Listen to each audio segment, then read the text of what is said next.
যুব আন্দোলন।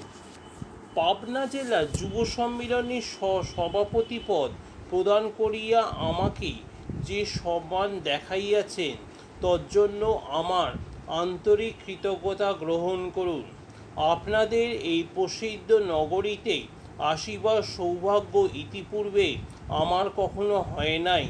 যদি এখানে আসার বাসনা বহুদিন হইতে মনের মধ্যে ছিল, আজ এই বাসনা পূর্ণ হইয়াছে বলিয়া পরম আনন্দ লাভ করিলাম।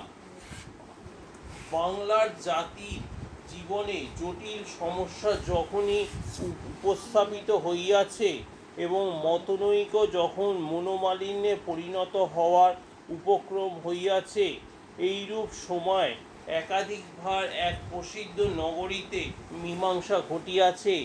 আজ দেশে যে অবস্থা উপস্থিত হইয়াছে তাহাতে আমি আশা করি যে জাতীয় সমস্যা সমাধানে প্রবীণ ও বিচক্ষণ পাবনা জেলাবাসী যাবতীয় দেশহিতকর কর্মপ্রচেষ্টায় অগ্রণী হইয়া পথ প্রদর্শকের কাজ করিবেন।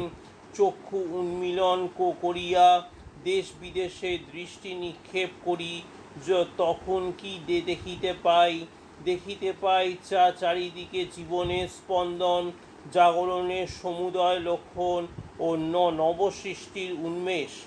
পৃথিবীর এক প্রান্ত হইতে অপর প্রান্ত পর্যন্ত তরুণদের প্রাণ জাগিয়াছে। দুর্বলতা অবিশ্বাস ক্লৈব পরিহার করিয়া সে আপনার পায়ে ভর করিয়া দাঁড়াইয়াছে। ভবিষ্যতের উত্তরাধিকারী যাহারা, সেই তরুণ সম্প্রদায় আজই নিশ্চেষ্ট নয়, তাহারা আজ অধিকার লাভের জন্য বদ্ধপরিকর হইতেছে এবং অধিকার সংরক্ষণের জন্য যোগ্যতা অর্জন করিতেছে।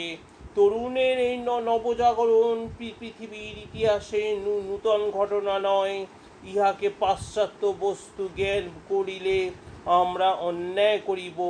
সকল দেশে সকল যুগে ধ্বংস সৃষ্টির আবশ্যকতা যখনই ঘটিয়াছে,